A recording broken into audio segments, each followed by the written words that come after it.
morning. My name is Katie, and I will be your conference facilitator today. Welcome to Chevron's fourth quarter 2024 earnings conference call. At this time, all participants are in a listen-only mode. After the speaker's remarks, there will be a question-and-answer session, and instructions will be given at that time. If anyone should require assistance during the conference call, please press star then zero on your touch-tone telephone. As a reminder, this conference call is being recorded. I will now turn the conference call over to the head of investor relations of Chevron Corporation, Mr. Jake Spearing. Please go ahead. Thank you, Katie, and welcome to Chevron's fourth quarter 2024 earnings conference call and webcast. I'm Jake Spearing, head of investor relations. Our chairman and CEO, Mike Wirth, and CFO, Eimear Bonner, are on the call with me today. We will refer to the slides and prepared remarks that are available on Chevron's website.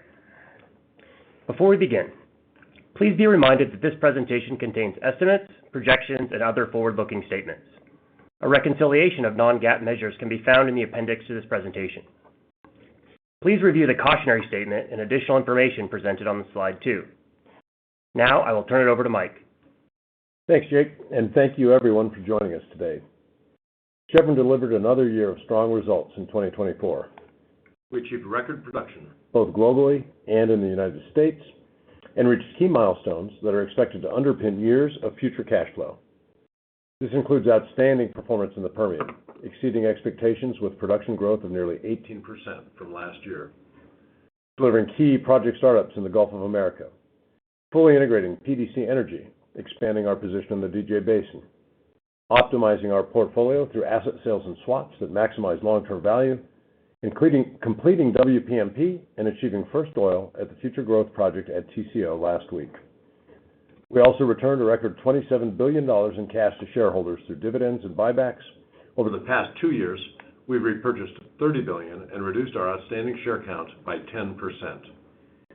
We continue to build our new energies business and complete projects to lower the carbon intensity of our operations.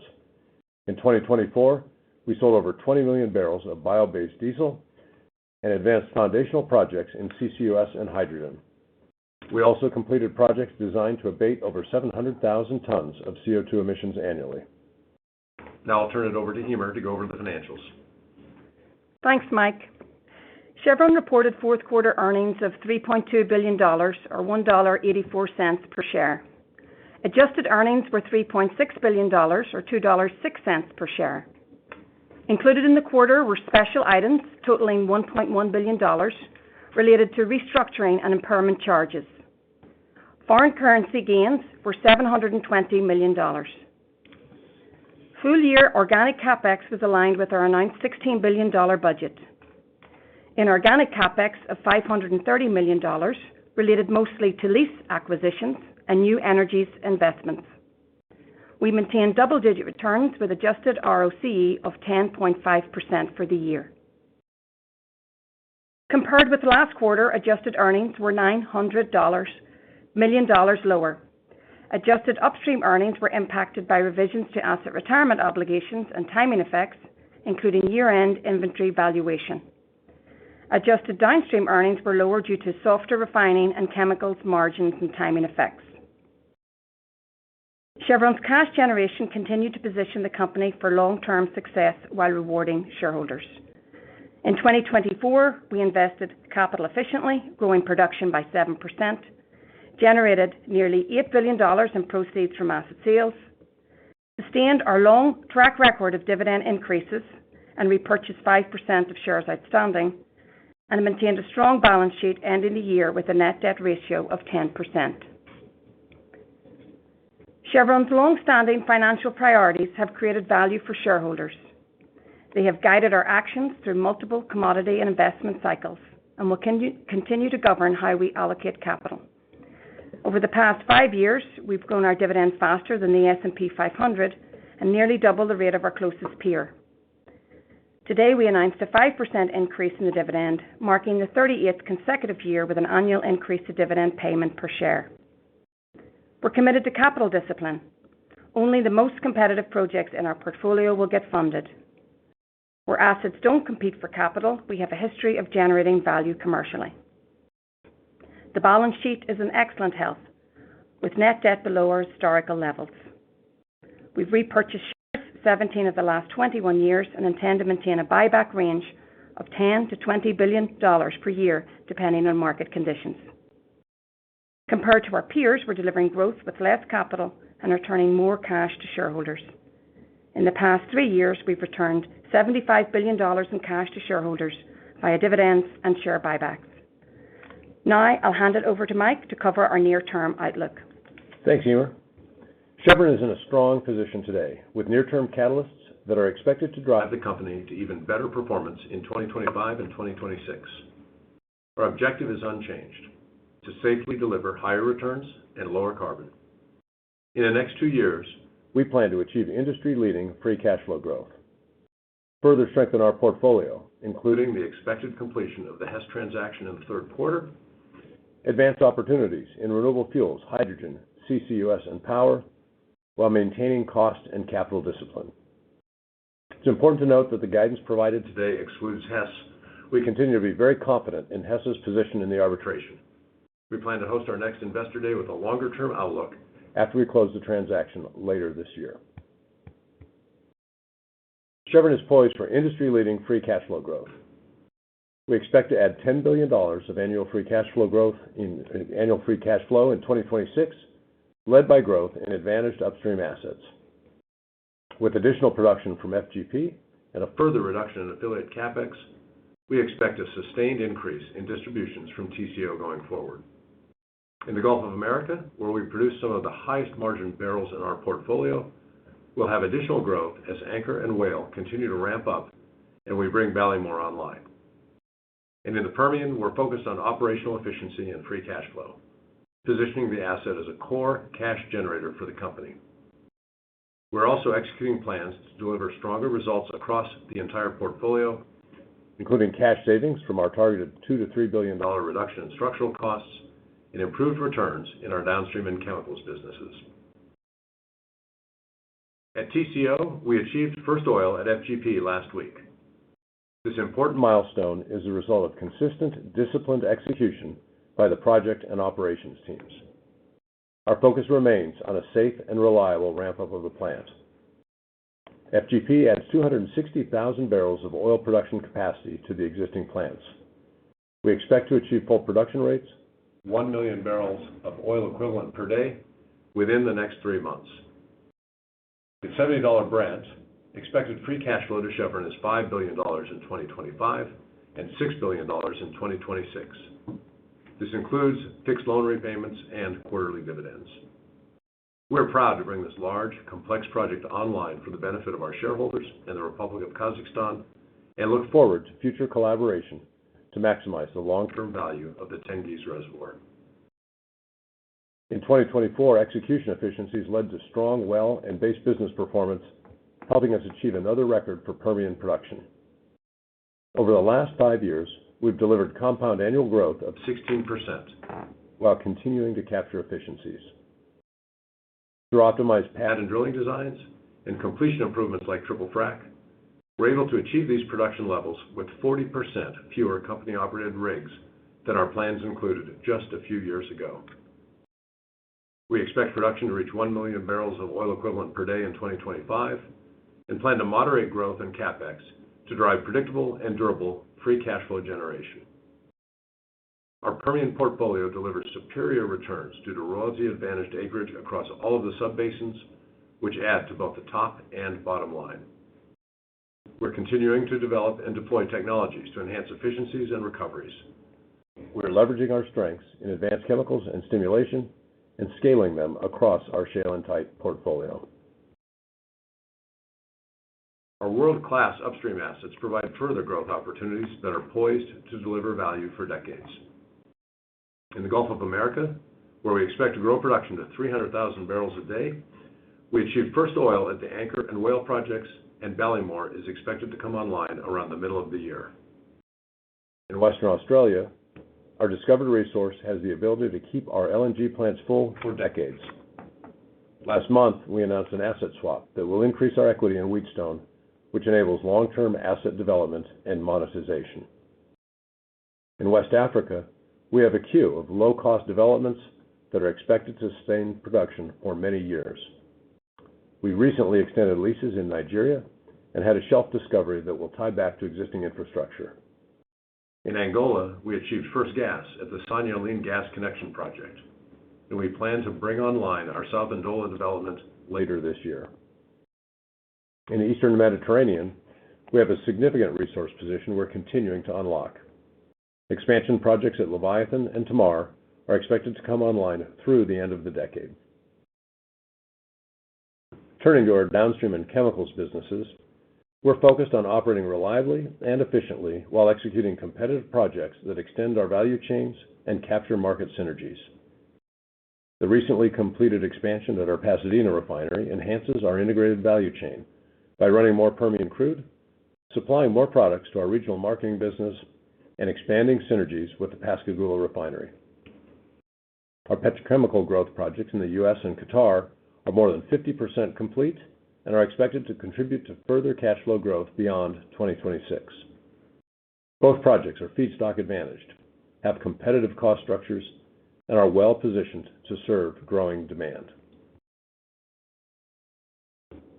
We have several projects in our new energies business that are expected to achieve key milestones in the next 2 years.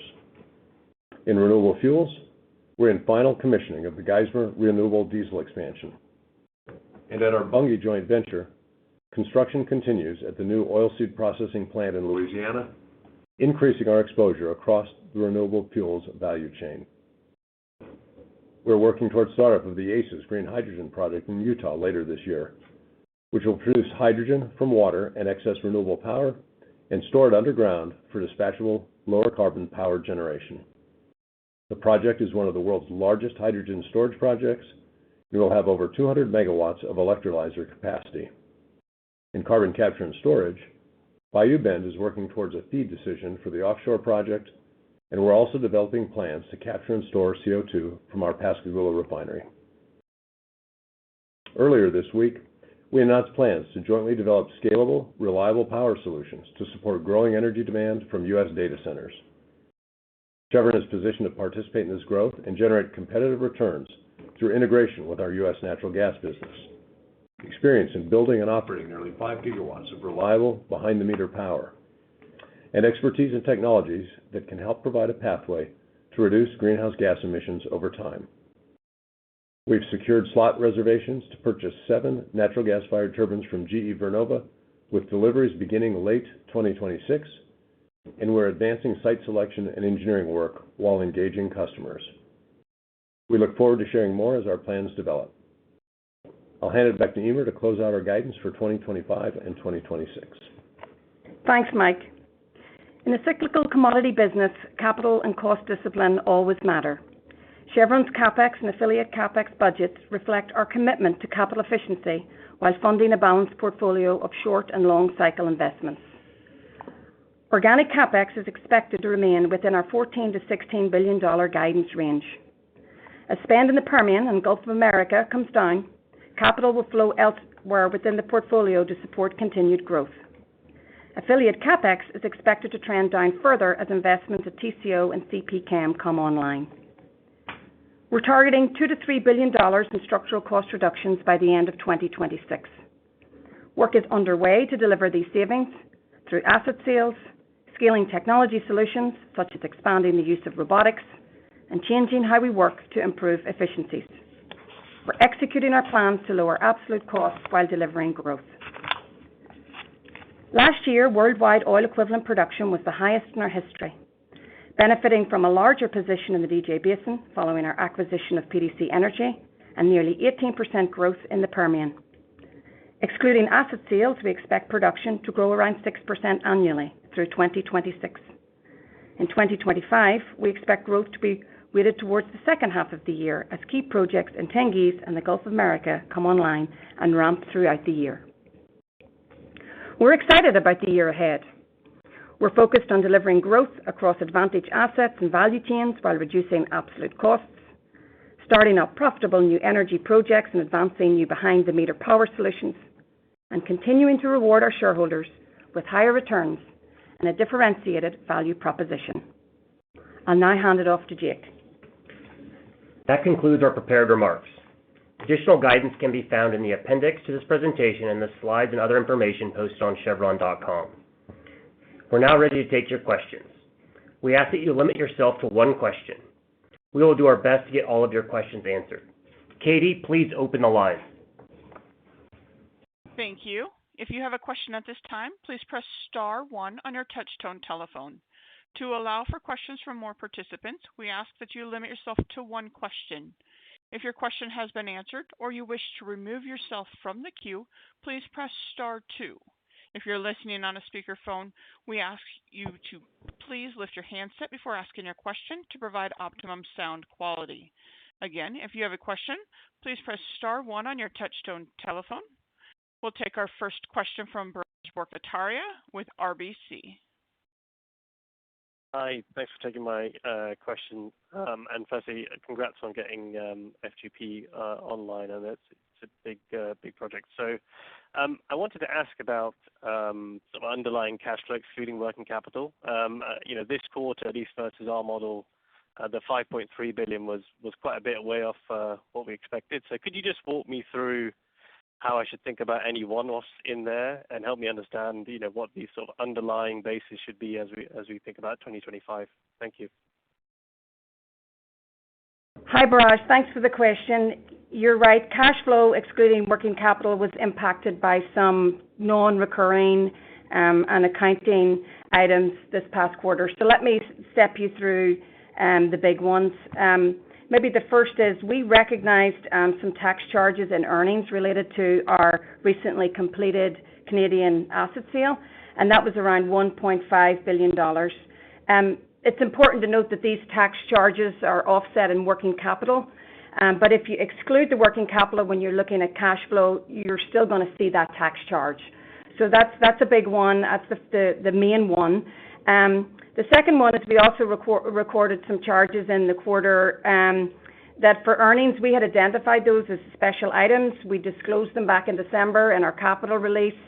However, we don't make the same adjustments for these items in cash flow. So you're seeing some of that flow through to the bottom line, and that's about a $500 million headwind.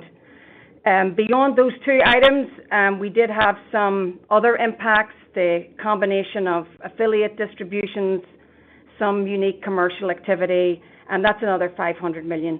So when you add up the three elements, that's about $2.5 billion to take into consideration for the cash flow this quarter. So if you've got any additional questions on those pieces, acknowledging they're a bit unusual this quarter, Jay can follow up with you after the call and show you how everything flows through. Thanks. We'll take our next question from Paul Cheng with Scotiabank. Thank you. When we're looking at your next 2 years, I think you have a really good outlay, and I think investors are comfortable. I think the question has always been talking about longer term, say by the turn of the decade. What you're going to do if we put Hess asset aside.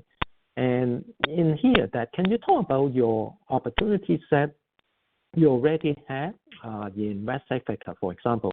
I believe there's a lot of discovery you guys have made in Nigeria and Angola, but where are we in terms of bringing those to fruition and having the project coming on stream?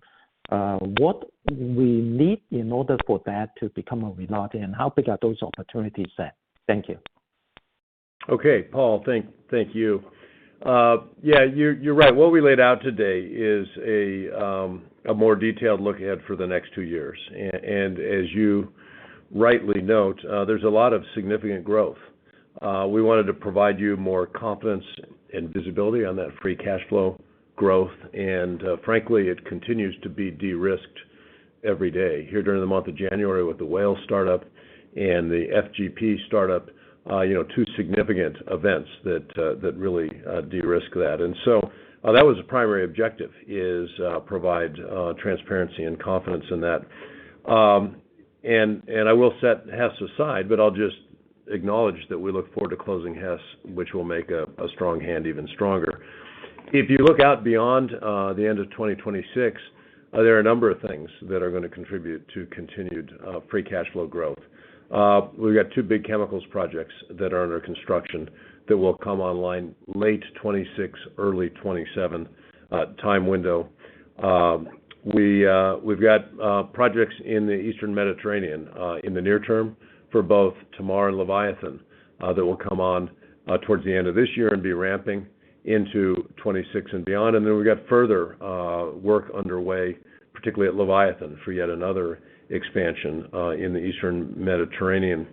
I would expect Argentina over the back half of this decade to begin to grow at a rate that's stronger than what we've seen thus far, contingent upon continued progress in policy and kind of a government stability and macro environment stability there. But the signs there have been encouraging and positive. You mentioned West Africa.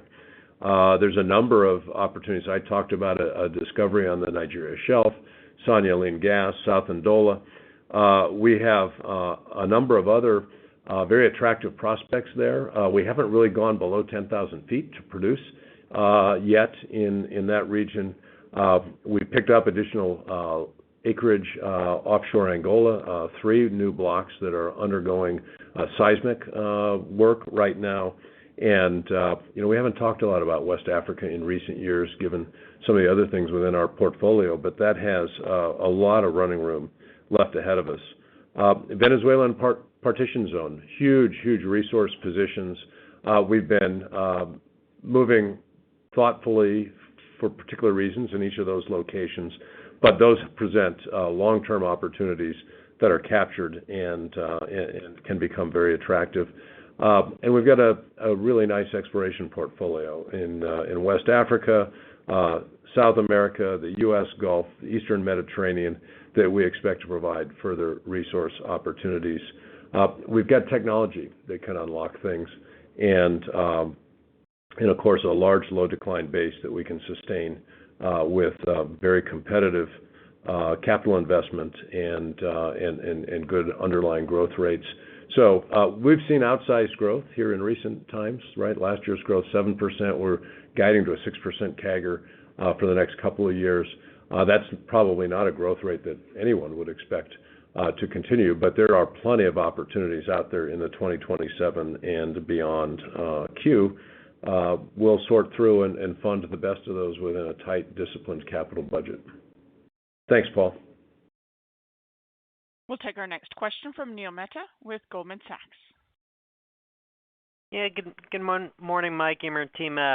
Just wanted to better understand the power business and the announcement from earlier this week with GE Vernova. Mike, you've talked a lot about power being a tricky business, and Chevron seen that firsthand over the last 30 years at different points, but in wanting to ensure that you're staying true to your core competency. So how do you think about playing in this ecosystem and ensuring that you de-risk it so that you can preserve the upside? Yeah. So, Neil, I would tell you, you should think of this as being aligned with what we've said we were looking to do, which is leverage our strengths to advance, lower carbon energy solutions to meet demand growth in the world. We operate nearly 5 gigawatts of reliable and at-scale power today at Gorgon, at TCO, in refineries. We know how to build and operate large-scale power generation and integrate it to a core customer. We know how to operate these assets very, very well. We've got technical capabilities that are required to do this. In the U.S., we've got a very large natural gas position, and we've been diversifying some of our gas markets with some LNG offtake, and this allows us to backstop power investments for premium customers.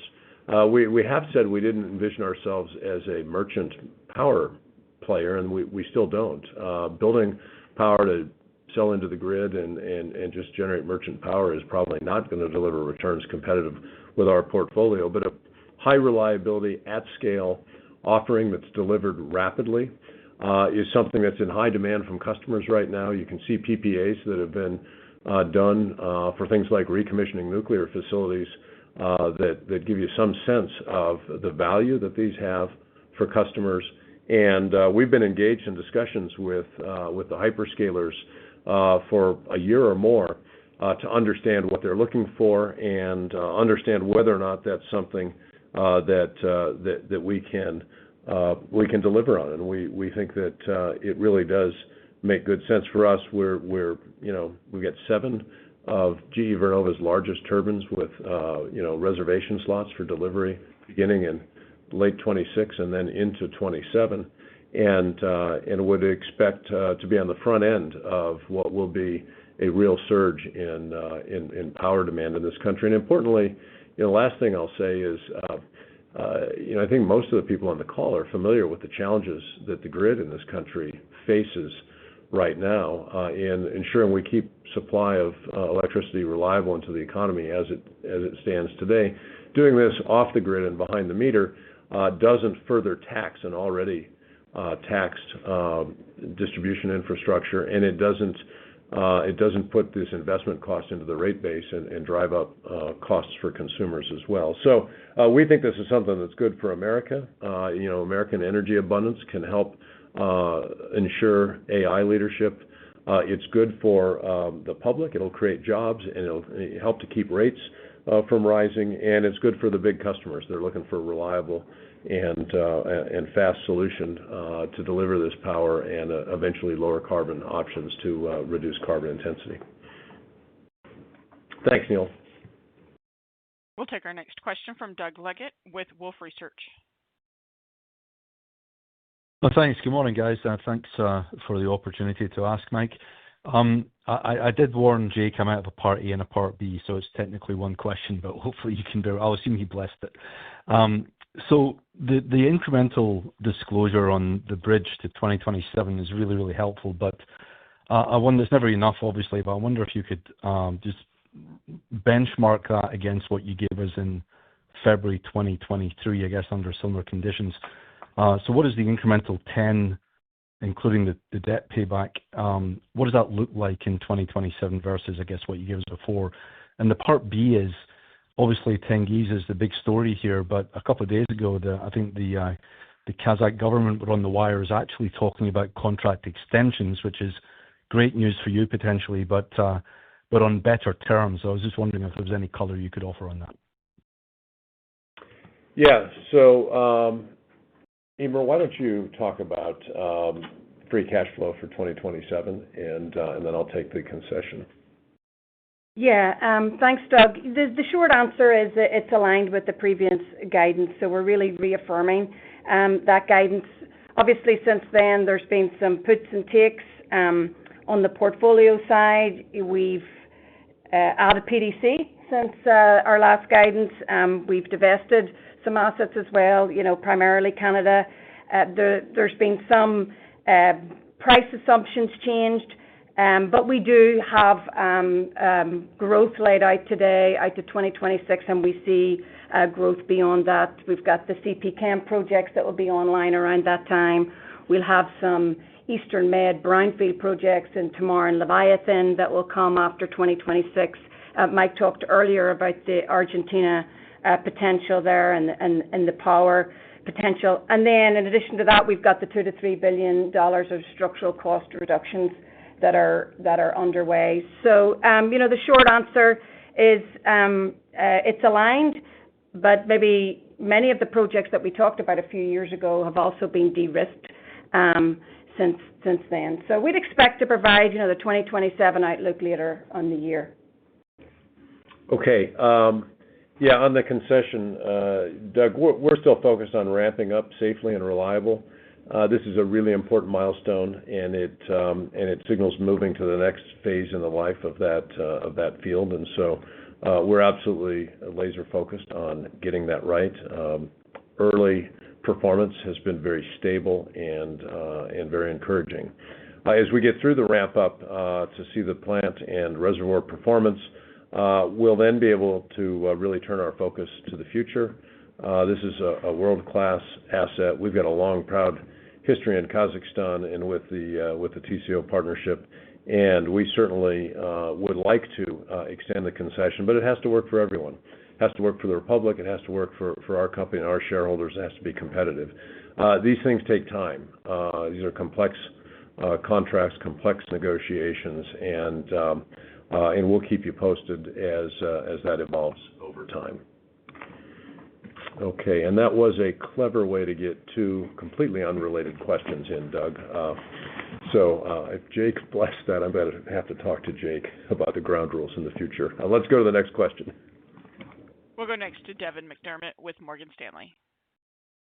Hey, good morning. Thanks for taking my question and for the detailed update today.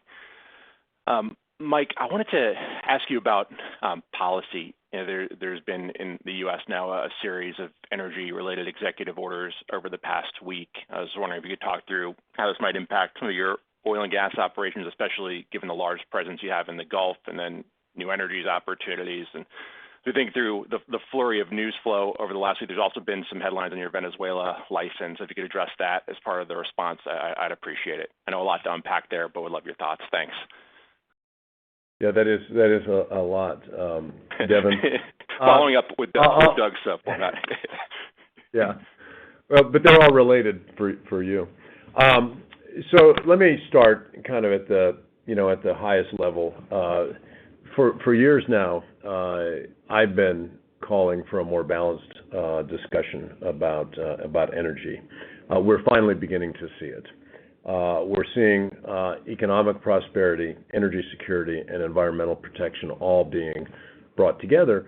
And in the past, really the dialogue skewed toward environmental protection and much less toward the others. And I think it's a welcome change to see this reflected. It's a conversation that now recognizes oil and gas are a vital part of the energy mix in this country and in the world, which is a reality that we all need to acknowledge. And it's good to see an administration that is intent on leveraging and encouraging American energy abundance for the benefit of our economy, for the benefit of our security, for the benefit of our allies, and intends to do that in a way that also provides environmental protection. So I think it's a more balanced approach. I think it's a welcome approach. And, the specifics still remain to play out. Many of these executive orders direct agencies to review things, to look at actions that can be taken. And so actual actions, I think, for the most part, still remain ahead of us, but I would expect them to encourage more access, for instance, more regular lease sales. There is building bipartisan support for permit reform, which is very necessary, not just for our industry, but for many other industries where it's become so difficult to build things here in the United States. And so I think it's a welcome reset and one that our country will benefit from. I can't say much more about anything. Venezuela is an issue that has been around for quite some time, during the first Trump administration, during the Biden administration, and now again in the second Trump term. Sanctions exist on Venezuela. We're the only U.S. company on the ground there. We're focused on keeping our people safe, ensuring that assets operate in a way that protects the environment, and complying with all the laws. We don't set policy. We comply with laws, and we engage with the government to help inform them of the potential impacts of policy choices, and we'll continue to do so. Thanks for the question, Devin. We'll take our next question from Stephen Richardson with Evercore ISI. Hi, good morning. Mike, I was wondering if you could talk about the position of the Permian in the portfolio. You've got this million barrel a day target out there that looks like you're going to hit, if you haven't already hit it, pretty soon. And I know there was a previous target in the last Analyst Day that was a little higher than that. Can you maybe just talk about the right amount of unconventionals in the portfolio, and do we think about the Permian and the DJ, do we think about it relative to the total, is it production, is it decline curve? How do you think about the right amount of unconventionals for the size of the corporation over the next couple of years? Yeah. So let me start. I'm really pleased with our team in the Permian and the performance again in the fourth quarter. We delivered 992,000 barrels a day in the fourth quarter. We were over 1 million barrels a day in December. For the full year, we saw a growth of 18% and really, really strong performance across all aspects of the Permian. And we expect to continue to grow even as we've now passed our peak investment and we've started to bring capital investment down.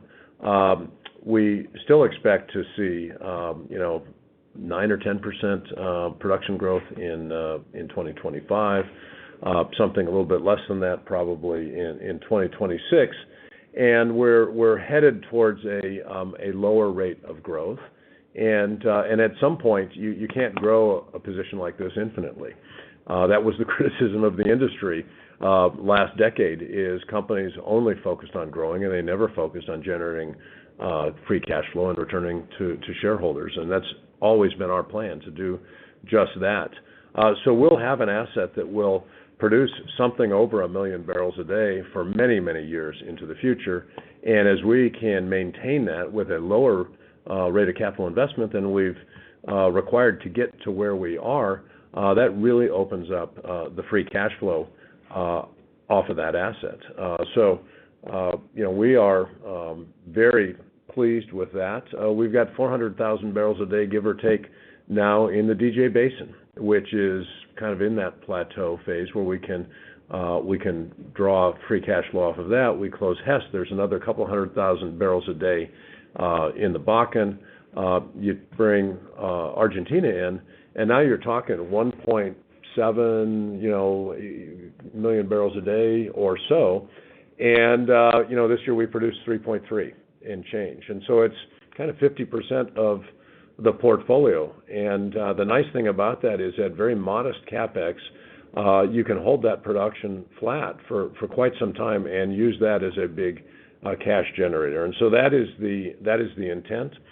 There's always the prospect that we see technology breakthroughs. We're working on improved recoveries that, if economic, could open a new phase of growth. And I don't want to predict that, but I certainly wouldn't want to rule that out.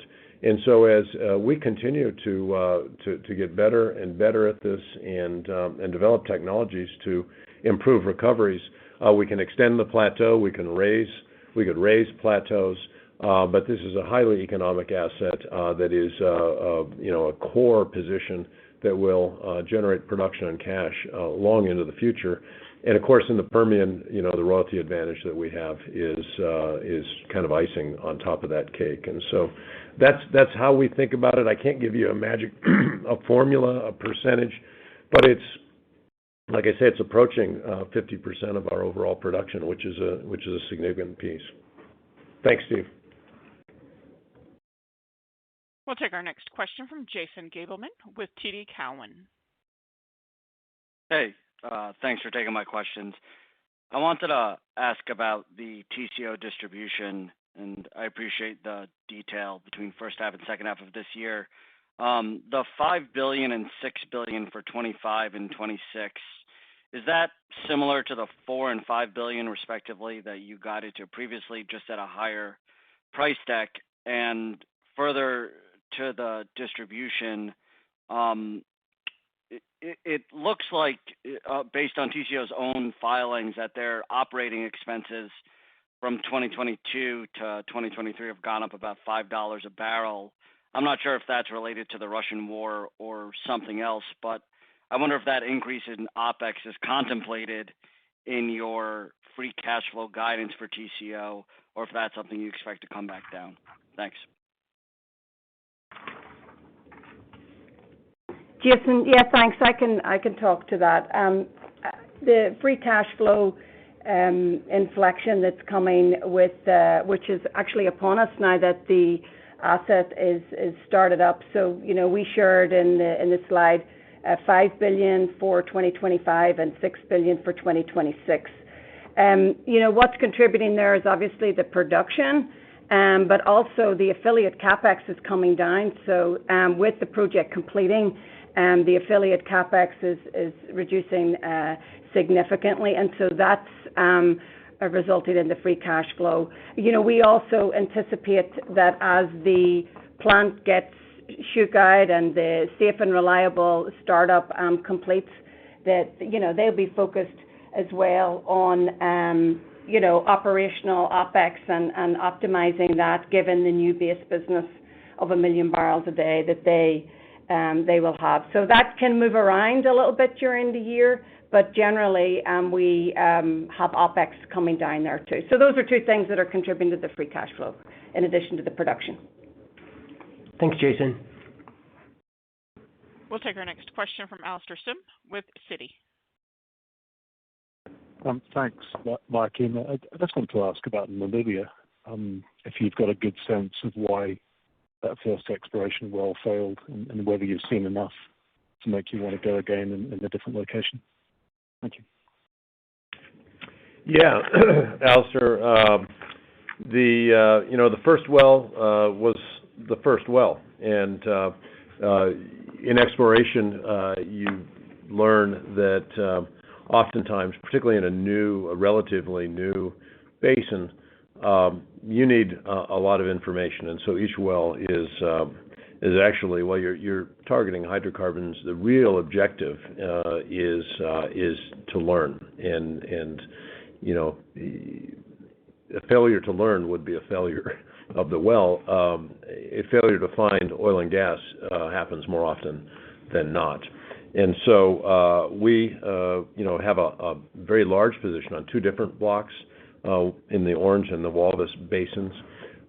As people are well aware, others have found some encouraging things on their blocks, and so there's a working petroleum system that exists there, and we're very pleased with the information that we learned.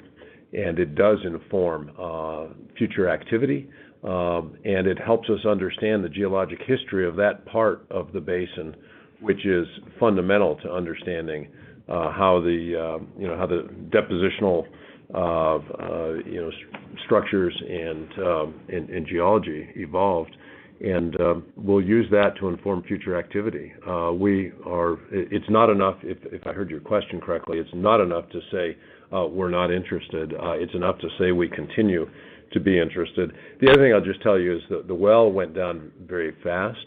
The cost was much lower than some of the other wells we've seen in that area, and so I think the other encouraging thing that we learned is that the drilling environment there is one that we can execute very well in, and keep future exploration wells in a very cost-effective manner. So we'll talk to you more as we evaluate the next steps in both of those basins and continue to evolve our program.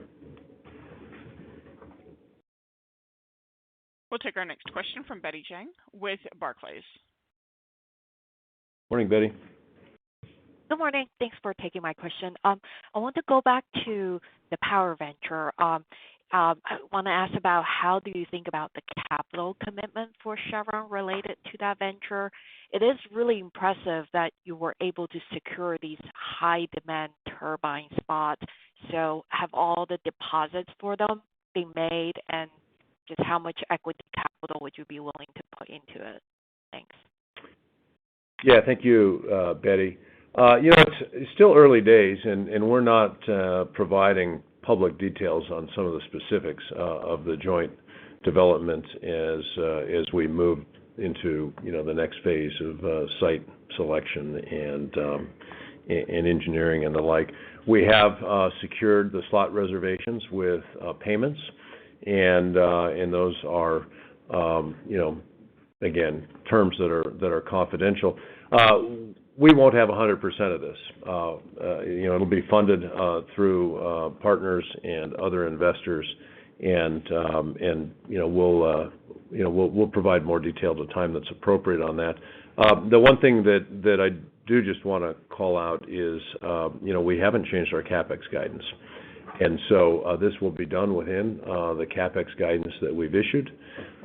We intend to develop opportunities that are competitive with other things in our portfolio, and here you've got the benefit of scale. We've got an early position in the queue. Gas turbine generators are seeing upward price pressure, and so it's better to be early in the queue than later in the queue.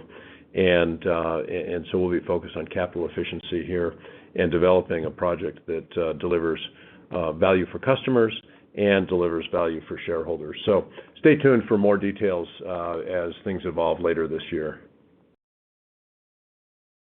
We'll take our next question from Ryan Todd with Piper Sandler. Good, thanks. Maybe if I could ask one on the Gulf of Mexico or Gulf of America or whatever we're calling it now. You've now got 2 of the 3 projects online for the 2025 and 2026 time period, with Ballymore coming soon. I mean, what have you seen in terms of reservoir performance so far? What have you learned in terms, from these developments, both on the, I guess, on the subsurface and on the facility side, and how does it inform, kind of future potential for you in the basin? Yeah, thanks, Ryan. The short story is the wells are performing very well. We've got 2 wells on line at Anchor. We've got a 3rd well that we expect to come online in the second quarter. On the 4th and 5th wells, we've got top holes drilled and the top hole section drilled, and we got remaining drilling and completion work ahead of us. A 5th well in early 2026. So we are able to drill and complete in this pressure and temperature regime, which is a new one for the industry. Reservoir performance, frankly, is at or above expectations, and so we're quite encouraged. On Whale, I would refer you to the operator for specifics and let them update you on that. And Ballymore, as I mentioned, online here mid-year, and so we'll update you as we see performance out of that. But it's very encouraging. The Gulf of, we're calling it Gulf of America. It's that's the position of the U.S. government now, and there's a lot of running room out there. We're a large leaseholder. There's a lot of acreage that is prospective for tiebacks. There's also acreage that is prospective for greenfield developments. We've brought costs down significantly. We've advanced technology to operate in different pressure regimes, and I think this is going to be an important producing basin for our country for many, many years to come. Thanks, Ryan. We'll take our next question from John Royal with J.P. Morgan. Hi, good morning. Thanks for taking my question. So I was wondering if you can just talk about your operations in the Eastern Med today and just an update there. We've obviously seen a significant improvement in the political situation in that part of the world, and there are no guarantees that's forever. But as Mike mentioned, you do have some project growth that you're working through there. So maybe just an operational update and how you're feeling about your position there and the risks as you see it today. Yeah, so first of all, we're really pleased to see tensions diminishing in the region and hopefully a lasting peace for the people there. The headline is there's no real change to our plans, John. We expect projects that are in execution at both Tamar and Leviathan to come online by the end of the year or into early 2026. There was a pipelay vessel that was demobilized during kind of the height of the conflict. That vessel will be remobilized here during the first half of this year to complete the work that it had underway. So the next leg of growth after those 2 projects would be a Leviathan expansion. We're currently in FEED for that. It would be a significant growth in production for Leviathan. Still work to be done, but that's a project that would come online towards the end of this decade and continue to step up the production on that asset significantly. So, despite all the the activity we've seen in that region, we'll see production up by 25% over the next 2 years and something closer to 50% by 2030. Thank you. We'll take our next question from Jean Ann Salisbury with Bank of America. ramp is basically tracking to your expectations or even exceeding them, and when you might have any more to share about potential debottlenecking potential? Gina, and you came off mute partway into your question, and you were talking. I caught the part about ramp and debottlenecking. Were you asking about FGP? Yes, yeah. Oh, okay, good. Yeah. So, look, we're a little bit more than a week into this at this point, and so it's very early days. But I will tell you the operations have been very stable. This is a big complex process operation with crude stabilization, some fractionation, obviously the high pressure sour gas injection, and temperatures and pressures that are significant. And so seeing stable operations is very encouraging. We have seen production step up. The well deliverability has been very strong, and we've completed all that work last year, but the field performance has met or exceeded expectations, and we feel good about what we see to this point in terms of stable and reliable operations. We'll step things up gradually to be sure that we maintain that stability and reliability. We still have very significant exclusion zones in place, for instance, to minimize the number of people that are in a plant that is just beginning to operate with the H2S concentrations that we see there. And so we'll be methodical and very deliberate in raising the production levels up to full capacity. But early indications, I would say, are all positive, and any things we've encountered are well within the range of what would be normal startup things that you see in a plant like this. So more to follow. Debottlenecking is probably a question for the future. We're really focused on getting the most we can out of this plant right now, and so we'll update you on that. I'm sure certainly on the next quarter call we'll have a lot to say about performance at FGP. We'll take our next question from Lucas Herrmann with BNP Paribas Exane. Yeah, thanks, Mike. Eimear, thanks for the opportunity. Really just a point of clarification, Mike. You talked about the transaction with Wheatstone or around Wheatstone with Woodside. You mentioned that you talked about better position to monetize. When you talk monetize, do you mean monetize the resource that you have, or do you also imply monetize the facility, i.e. look to take capital out of it, in some way with potential insurance pension fund? And if I might just ask one other question. In essence, when you talk about returns in the power business, do you think about returns volatility adjusted or, naked, for want of a better phrase? Thanks very much. Yeah, thanks, Lucas. Look, on Wheatstone, we're really talking about monetizing resource over time. And, we're going to acquire not only Woodside's interest in the Wheatstone project, but also in Julimar Brunello, and we'll hand over to them our interest in Northwest Shelf and some other smaller related things. We've got high expectations for the Carnarvon Basin for many decades to come. We've had a strong exploration track record out there. We've got a tremendous amount of resource, and optimizing that resource through both Wheatstone and Gorgon in a way that's economic, that keeps the plants full, that's good for Australia, good for customers, is important. And this gives us more control over that and a bigger stake in that. And so that's really the primary driver. We're not contemplating bringing in a pension fund or anything like that to sell down our position there. The second question, or the second part of your question, was about power, returns in power. Yeah, look, we have volatility in our oil and gas business. We have volatility in our refining and marketing business.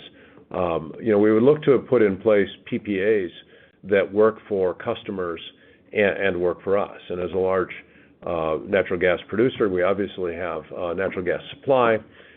We've got natural gas commercial capability across the value chain, and so we can use that to help manage exposure and volatility for our investment, potentially for customers if that's what they're looking for. But it's very similar to how we encounter volatility in other aspects of our business, and we'll look at it in a way that is consistent with how we look at other things that have associated volatility. Thanks, Lucas.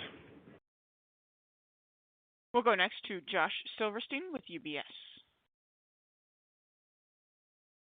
Hey, good morning, guys. Maybe shifting to the refining and chems business. We're clearly in a weak price environment and margin environment right now.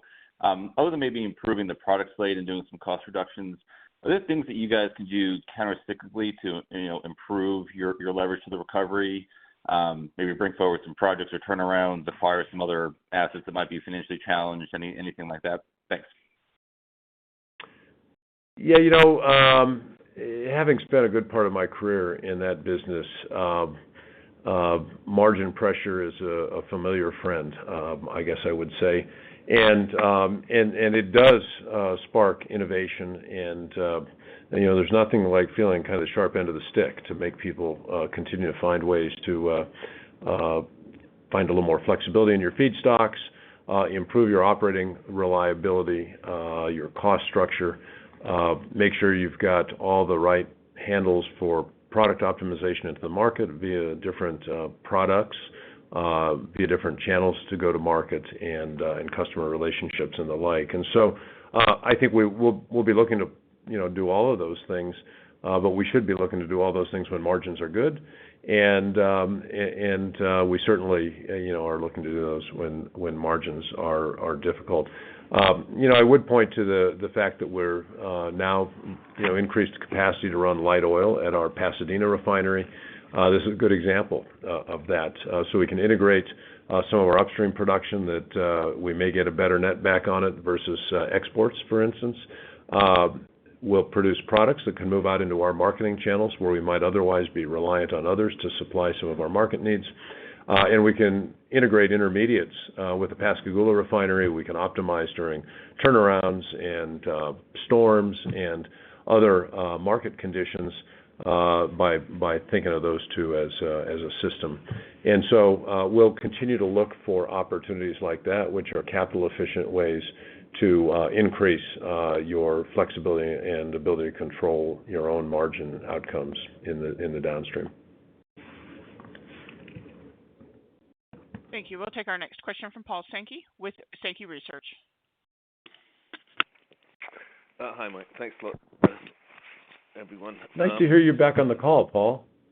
It's a pleasure to be back, Mike. It's a pleasure to be bold. I had a very quick one just about potential corporate actions, but the big idea was I was looking at your capex and that 14 to 16 range. I was just wondering what the chances are of you getting towards the lower end of that range, because it strikes me that you could differentiate yourselves with lowering capex and falling capex over the coming years. And further to that, I was wondering, do you think there is potential, for example, for you to cut upstream capex once Hess is completed? How would that work out? Secondly, the volatility of your results. I was wondering, are you underinvested in refining? Do you think that's been an issue? And then the wild card was, the potential for mega deals, the exact opposite under Trump, and whether or not it might be an idea to go really big as opposed to continuing to sort of try and shrink.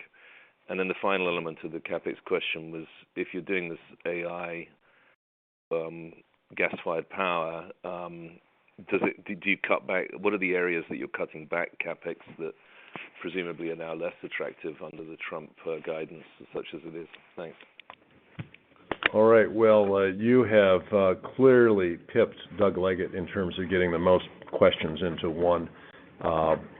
So making up for some lost time, Paul. Okay, so let me tick through those quickly.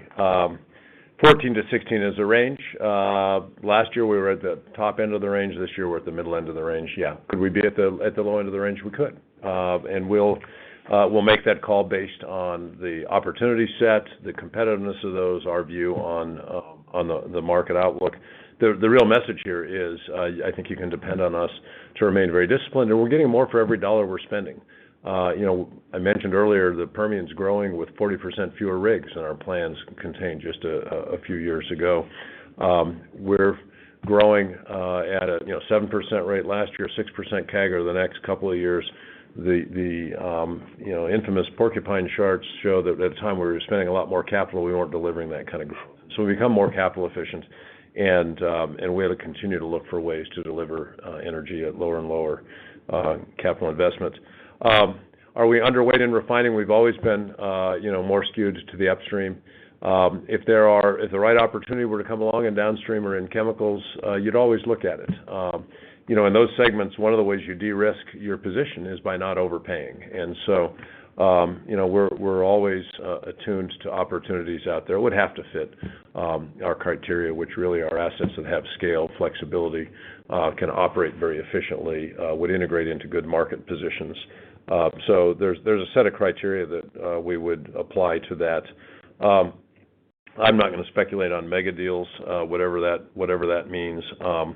And then, look, the AI investment or the power for AI is going to fit into the portfolio like other things. The capex on that is manageable for sure, and it's spread out over time. It's not a 100% equity on our part, and it'll have to deliver competitive returns. And so, will it displace something? Will it cause something else to maybe be pushed out in time? How we prioritize those things is a part of running our business each and every day. And so we've got a queue of investments that we're constantly working on. We should not fund all of them. We should only fund the best of them. And this will go into that same process and be optimized within the overall set of investments that we're advancing. Thank you. We'll take our next question from Nitin Kumar with Mizuho. Good morning, everyone, and thanks, Mike, for taking my questions. Congrats on starting TCO. I just want to touch on the structural cost reductions you've talked about. Could you break that $2 to $3 billion between your upstream and downstream a little bit? You were talking earlier about the margin pressure in downstream. And then as I look at slide 10 and the trajectory of those savings, seems like they're a little bit weighted towards 2025. So are they more related to asset sales, or are there other things kind of in the remaining businesses that are helping? Hi, Nitin. I'll take this one. Yeah, the $2 to $3 billion structural cost reductions, you'll see them across all segments. So let me kind of break down the focus areas for you a little bit. The first focus area is around asset sales. So you're right, we'd expect to see some reductions this year, given the asset sales last year in Canada, for example. So we'll see some of those portfolio impacts in 2025. The second focus area that we have looks at kind of changing how we work. So we're looking at standardizing work that we do and then thinking differently about where we do that work. And that will impact the downstream segment, that will impact the upstream segment. So we're looking across all the businesses. An example there would be, how we design wells for certain asset classes. There's a way to do that more in a more standardized fashion and a more centralized fashion. So that's the second focus area, and work is underway on that. So I think you should expect to see savings come through 25 and 26. And then the last one, maybe, the one that I'm very excited about is the technology focus area. So this is where we're looking at using technology to do work completely differently. So we mentioned in the presentation the robotics example, but there's a long list of examples that we're deploying today, whether that's drones to inspect our facilities, digital twins to plan our turnarounds, AI to look at reducing cycle times for, exploration, subsurface work. The technology focus area will also deliver savings. So in terms of the profile, 2025, between $1.5 to $2 billion, and then 26 you should see, you know, the 2 to 3 billion come off then. So, you know, in total, 2 to 3 billion structural costs off of 2024 base. Thanks. We'll take our next question from Bob Brackett with Bernstein Research. Good morning. A question about the Permian. Clearly, you've laid out a disciplined model there to release cash flow, but you're uniquely positioned in that you have JV partners plus the royalty interest. You probably have the best view of the landscape. What are you seeing there in terms of discipline from the other operators, and is it a trend that's going to continue? Yeah, Bob, you know, it's interesting. Because of our large mineral rights position, we not only get the financial advantage that accrues through that, but we also get the information advantage. We have a position in 1 out of every 5 wells in the Permian, and so we see a lot. We see a lot from our NOJV partners, and most of that activity is really through 5 good companies that you all know and cover, and so you've got visibility into what they're doing via what they say. We do from seeing AFEs for funding and the like, and I would say people are sticking with their you know, their plans, and I think everybody's seeing the kinds of things we are, which is productivity and efficiency gains. And continuing to look for innovation in lateral length and completion techniques and proppant loading and proppant to water ratios and all the rest of it. And I don't see anybody that is kind of heading back to what the industry was doing a decade ago, which is kind of throwing all the cash right back into growth and stepping away from what they've now established, which is a more balanced return-oriented strategy. And so, you know, I can't speak for others. You know, you'll have to ask that question specifically to other companies, but at least what I see would be a continuation of what we have been seeing is the way I would describe it. We'll take our next question from Neil Dingman with Truist. Morning. Thanks for getting me in, guys. My question, really, Mike, is just on the downstream segment. Looked a little bit weak last quarter sequentially and year over year, and I'm just wondering, was that more driven by, I know you had more turnarounds, and you talked about having about 25% less of those this year, or is it just continue to see more, you know, I'd call it macro pressures there? You know, it was a weak fourth quarter. There's no doubt about it. Margins were off. There were some turnaround effects. We also had some significant inventory accounting effects that rolled through the downstream segment, and some of the impairments that we took charges for hit downstream on a proportional basis. You see them much more than you would see anything in the upstream, and so. I'm not going to call it a perfect storm, but it was a quarter where there were a lot of things that all went in one direction, and it was you know, a negative direction. And so, you know, can't affect margins. We can certainly affect turnarounds. You've already seen that next year's a lighter turnaround schedule. The impairments are one-off charges, and the inventory accounting is a function of LIFO layers and prices and inventory levels. It's a complex equation. So. I wouldn't assume there's anything structurally in that business that says it's deteriorating, but you know, you have these quarters every now and again in that business. Thanks, Neil. We will take our last question from Jeff Jay with Daniel Energy Partners.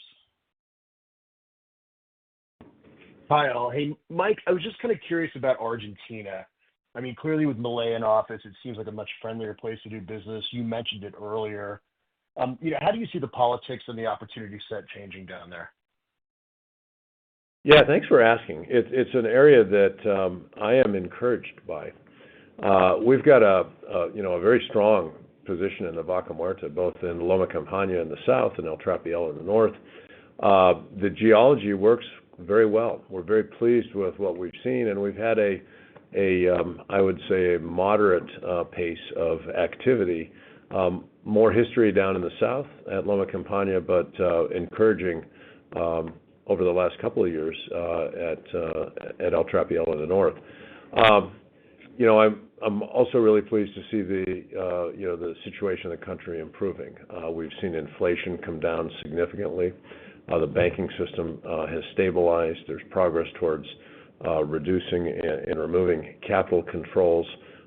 President Milei is a reformer, and he's got a serious agenda that would make the country more investable for foreign investors, and we're very encouraged by what he says, and we're encouraged by what he's done thus far. I think there's more to come, and certainly he's made great progress thus far. So we are hopeful that he'll continue to do so, and that we will see an environment that increases our confidence in putting more capital to work there. So we're engaged on the ground, and right now we're taking a look at a midstream opportunity on a pipeline that could help us with exports to a good deep water export terminal. So we'll continue to update you on developments there. But you're right, and we've seen encouraging signs, I guess, in Argentina in years gone by, and then things kind of moved the other direction. So we'll be watching to see if this seems to be a more durable set of reforms, and that would certainly be an important signpost for us. Thanks for the question, Jeff. I would like to thank everyone for your time today. We appreciate your interest in Chevron and your participation on today's call. Please stay safe and healthy. Katie, back to you. Thank you. This concludes Chevron's fourth quarter 2024 earnings conference call. You may now disconnect.